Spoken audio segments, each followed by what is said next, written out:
Hard-working second rower Paul Marquette suffered what looked like a serious leg or ankle injury during the first half of the physical clash with the Panthers. He went down heavily with his leg collapsing underneath him. He was carried off on a stretcher and taken to a Parramatta hospital where Dr Neil Halpin diagnosed the problem as a small fracture just above the ankle joint, not as serious as first thought. But for Marquette, disappointment as he had started the season so well. Yeah, it is pretty disappointing. You're trying to find a regular first grade spot and then this can't happen, so be back to reserve grade and starting again. Mark Sargent must wonder when the 1991 season is finally going to get underway, as the big front rower now has his leg in plaster for the second time this year. Again, it's not as bad as he feared.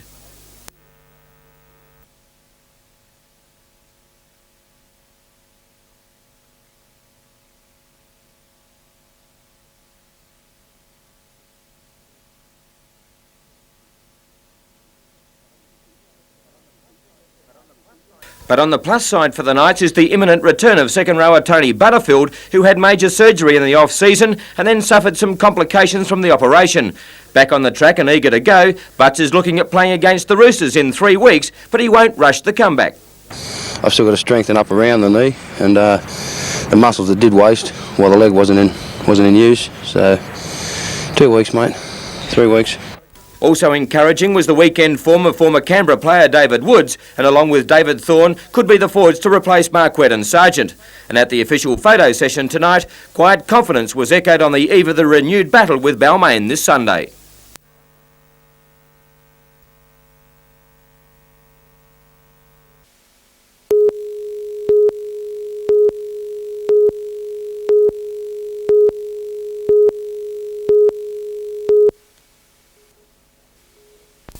Project managers Western Pacific were inundated with applications for work on the Tomago project from the moment they opened the doors of their office in Raymond Terrace this morning. For many of the applicants, the Tomago smelter expansion is seen as the first chance for work in many long months. Others have been more fortunate, like site supervisor Cedric Haddo. He's just finished his last contract and, like so many others, believes the Tomago project is just what he needs. It's come up at a good time for me, it's come up at a good time for Newcastle. It's going to give us a real boost, not just at Tomago itself, but also all the other subcontractors that go with it. Cedric Haddo is better off than many of the job hunters. He gets regular placements through a professional employment agency. Nevertheless, he expects plenty of competition for each position. Everybody's looking for a job. At the peak phase of the 2-year construction project, the Tomago expansion will employ more than 1,500 people. At this stage, the construction managers have only opened a register to service the employment pool. Many of the positions will be taken in bulk by subcontractors with their own work crews. In the meantime, applicants are asked not to approach Tomago Aluminium directly, but to apply in writing to Post Office Box 573, Raymond Terrace.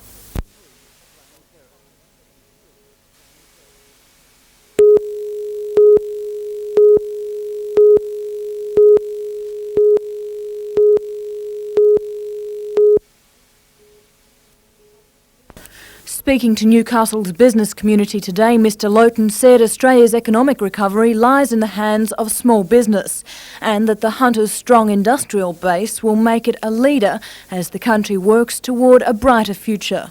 The region as a whole is very resilient and faring better than the national average and a great deal better than many parts, largely because it's a very diversified group, a very competitive supplier of a whole range of metals, metal products, foodstuffs, and that's a very vigorous and strong economy in the Hunter region. But Mr Loughton believes in order to overcome our present economic woes, the country's leaders and business sector must change perspective and learn from the successes of our Asian neighbours like Singapore and Malaysia. We have a tendency to concentrate on what the United States and Britain and Germany, Japan do, but there are a lot of other economies in the world that have done very, very well indeed, and we should observe what they do as well as what the larger economies do.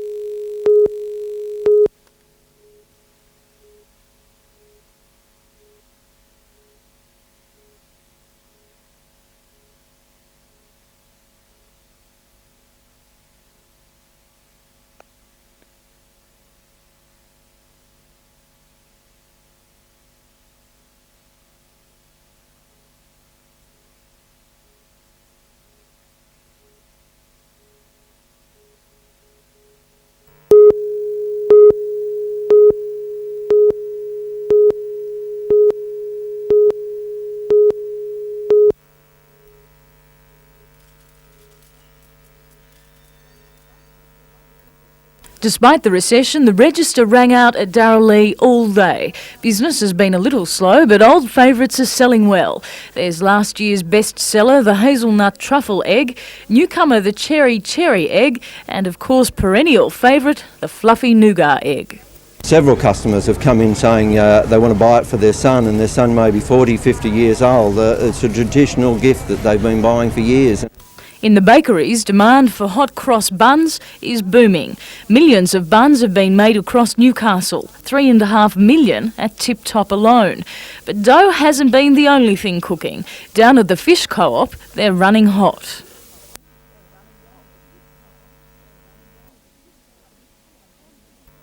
Up to 3 tonnes of fish is sold each day this week, half a tonne of mullet daily. But there was nothing fishy about the Easter Bunny's visit to the Royal Newcastle Hospital's Children's Ward today. He delighted patients and visitors and even the nursing staff. Chris Barth, NBN News.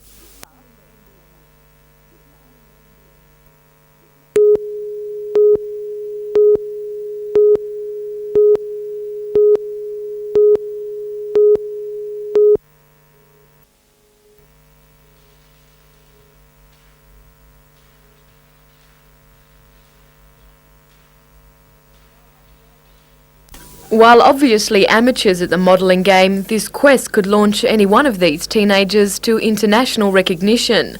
Prizes totalling $18,000 were offered, including holidays, modelling contracts and designer clothes. Winning the 3 to 7 year age group was Brooke Marie Hunt of Mayfield, while the 8 to 12 year old group was taken out by Nikki Hamilton of Wyong in this stunning lilac gown. Fiona Kelly of Firefly was successful in the 13 to 15 year old female group, while Stephen Angelov of Lambton caught the judge's eye in the male section. In the 16 years and over group, Brooke Pendlebury of Belmont North stunned the judges in this hooded safari suit, and then again with a chic slick-back appearance in the formal category. The men's senior division was taken out by Anthony McDonald of Wallsend. But the big winner of the night was the Royal Institute for Deaf and Blind Children. Model Quest is their biggest fundraiser of the year. $22,000 was taken in last night, money which will help build the $2 million Tingara Centre for hearing impaired and blind preschool children.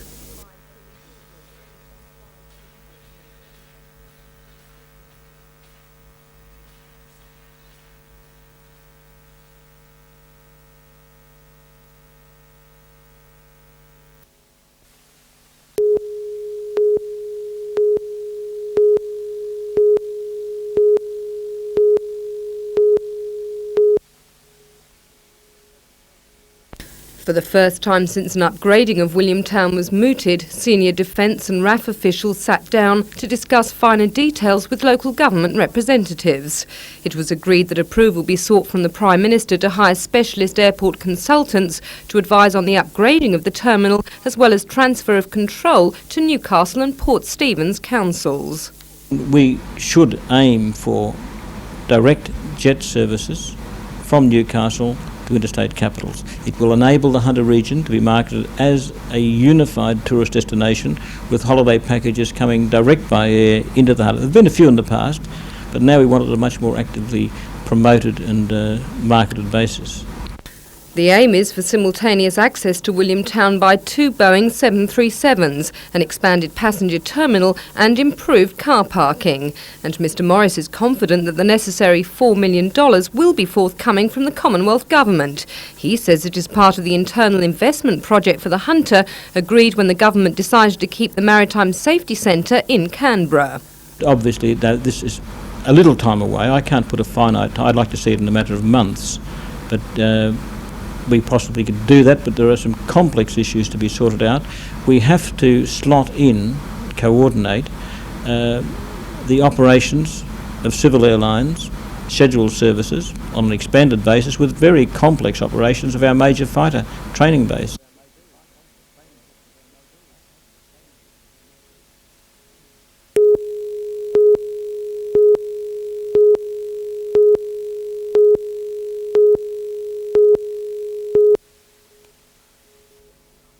Vastly different form shown by the Tigers and the Knights last week.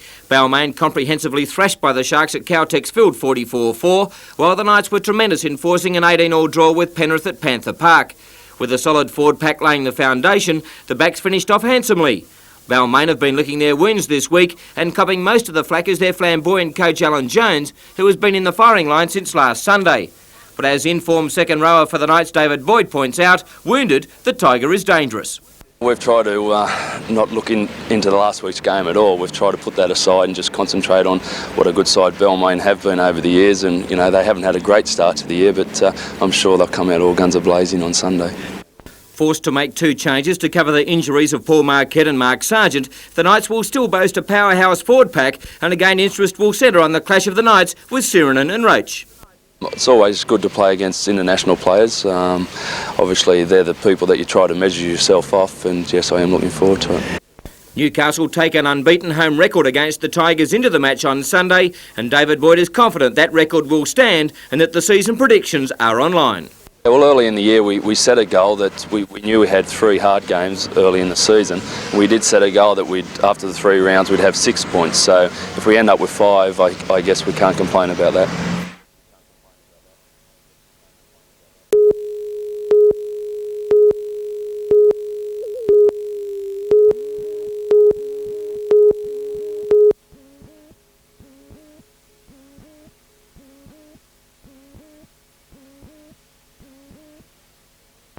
The bizarre story of the day's erratic petrol price rises began early in Newcastle as shocked motorists woke to find prices had rocketed by as much as 8 cents a litre. For those on holidays or about to go, the news was alarming to say the least. And people don't know what's happening. It's just like the weather, it keeps changing every second. Motorists and service station operators sent out frantic protests throughout the day as some outlets held grimly to lower prices and others sought to keep up with the panic rush. I've changed the price 4 times today, and just can't figure out why they can't make up their minds. Late this afternoon, the wave appeared to break and prices began a sudden descent. For some drivers, that sparked a new rush, just in case the drop turned out to be short-lived. Coming home from work this afternoon, at a set of traffic lights, and the price dropped from 68.9 down to 56.9 that it is now. And that's why we're sitting at a set of lights. 12 cents, it's unbelievable. This evening, most service station operators were confident the price scramble was over. With petrol back to a more acceptable price in the mid to high 50s a litre, the forecast is that prices should remain stable at least over Easter.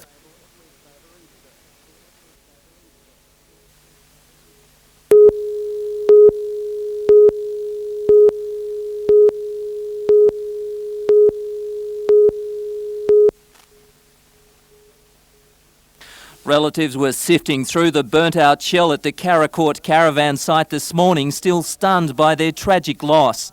At around 1 o'clock last night, Mrs. Joyce Kemp heard cries from her daughter-in-law, who had just moved into a caravan next door. I seen the flames, I didn't believe it. It went up so fast. Because you heard her screaming, and then I heard the windows popping. That's how fast she went. 17-year-old Elizabeth Bellamy raced out of the van in a daze, leaving her 6-week-old daughter, Sally Ann Melissa Kemp, in her bassinet inside. Neighbours were awoken with frantic screams for help. What were people saying? Oh, just get the baby, get the baby. The baby's in there. We didn't know this. Just more or less an inferno. We didn't know that there was a baby there even. It's dreadful. Neighbours were quickly backed up by a fireman who fought desperately to put out the blaze, but within 10 minutes the 5-metre aluminium and plywood van was gutted. Rescuers given no chance to save the child. Police believe a candle may have started the fire. This is the 3rd infant fatality in a caravan fire within a week. On Tuesday, 2 children died in a blaze in Sydney's inner west. Relatives involved in this latest tragedy say something has to be done to improve safety standards within the parks. If you panic, it only takes a couple of minutes and it's over. You can't get back in. And that's what happened last night. The Karacourt caravan park owner said 4 hoses were within 10 metres of the van. The 17-year-old mother was taken in shock to Singleton Hospital. She is now resting with relatives. Peter Ryan, NBN News.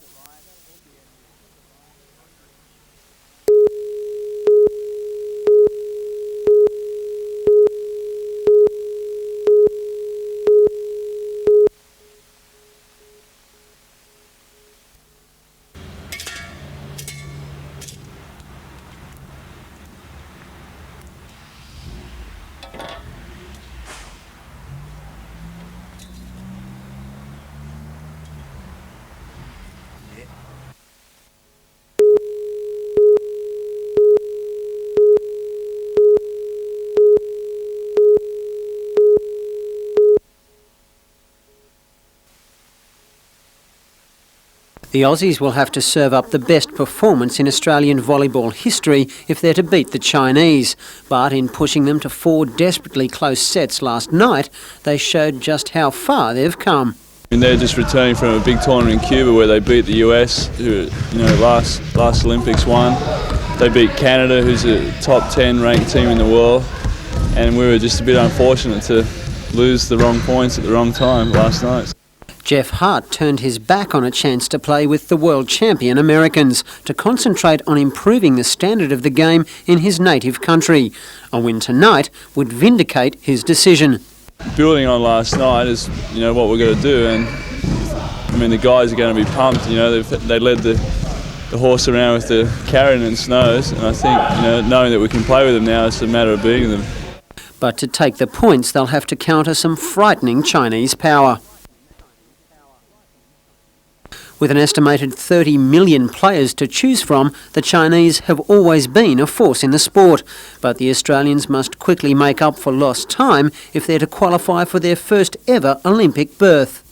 At the moment, these guys are training 6 hours a day, 6 days a week, and what their target is the Olympics.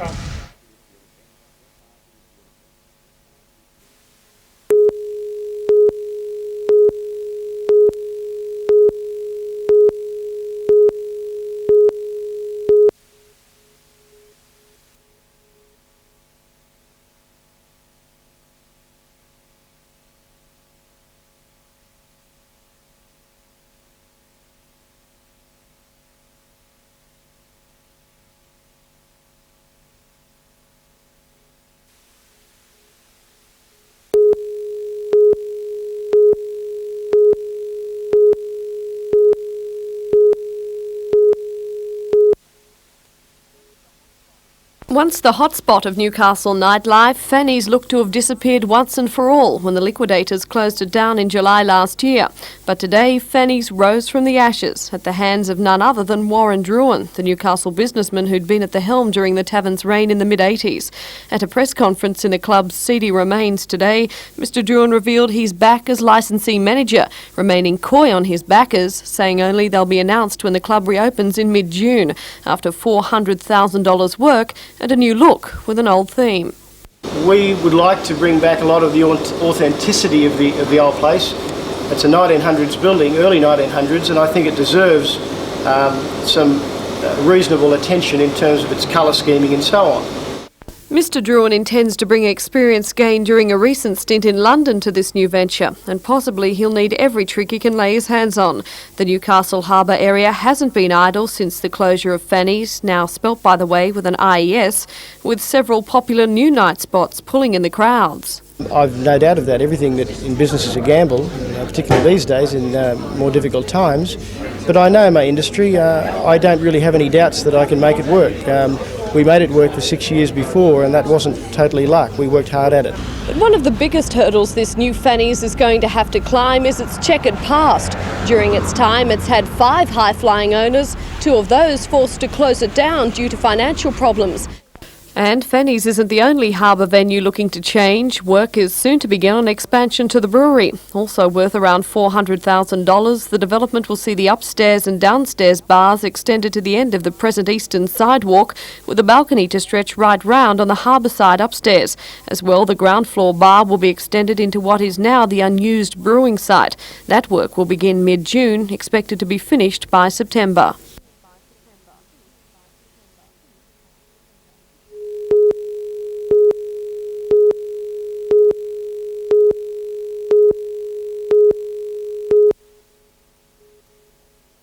The report deals with the police shooting of Gundy at his inner Sydney home 2 years ago. It finds that consideration should be given for criminal charges against Special Weapons and Operations Squad officers. It also recommends compensation for Gundy's family and others. Mr Lauer said he won't stand in the way of criminal charges against police officers, but also said he won't be party to police being used as cannon fodder. 7 people have died in Philadelphia in the United States, among them 52-year-old Senator John Hines, heir to the food empire. He was in a small plane with 2 other people which collided with a helicopter. The wreckage of both craft plunged in flame into a schoolyard, also killing 2 children on the ground.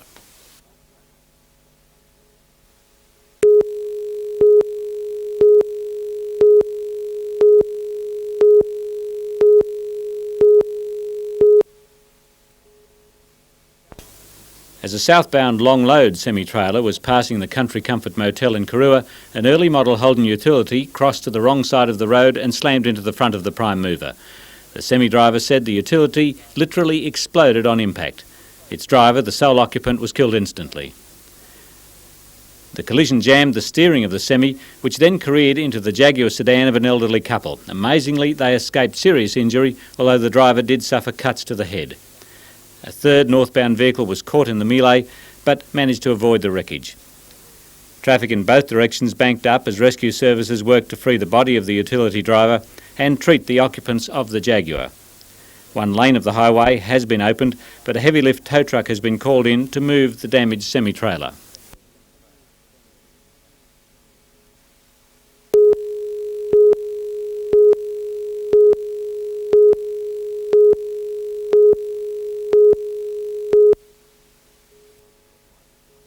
Michael Johnson had a brilliant opening game, hitting 30 points, many from outside. Andrew Parkinson replied for the Southern Melbourne outfit, and it was nip and tuck as the teams battled for supremacy. Newcastle, 3 Americans all contributed, with Jerry Everett finishing with 33 points for the night. South import Greg Stokes was also impressive, making 29 points. In the closing stages, Al Green kept the Falcons online for a win, but a penalty allowed South to skip out by 2 with only seconds left on the clock. South had a chance, but tremendous court coverage by Green got the ball to Harvey. He got it on to Michael Johnson, and his pass to James Bullock gave the Falcons a chance to level, but the shot was short. Green rebounded, and he was pinged for travel right under the basket. And then Southern Melbourne in possession were able to run the clock down to record a narrow 2-point win over the luckless Falcons, 108-106.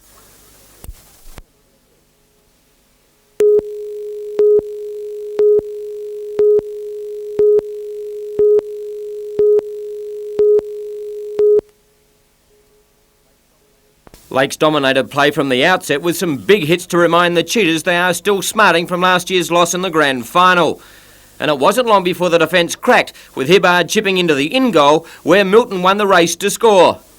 With a wealth of experience in their lineup, Lakes kept pressing, and Mike McKinnon was able to stand an offload after making a half break, and Brett Botham was on hand to receive a delightful pass from Rowdy, and they were in again. Shortly after, Lakes caught Waratah napping with a quick play the ball, Mulligan to captain Hibbard, who threw the dummy and darted a few metres to pick up Lakes' third try. And after missing a couple of easy shots, Mulligan was right on target from the sideline. 16-0 at half-time, but Lakes didn't relent. Replacement player Mark Bell did well to score, giving the Waratah defence the complete runaround before touching down. And the boys from the Lake continued their point-scoring spree when old-timer Cole Mathias found a yard of pace, offloaded to Matt Harris, and he found David Grant in support, and he did the rest. All in all, a black day for the Premiers.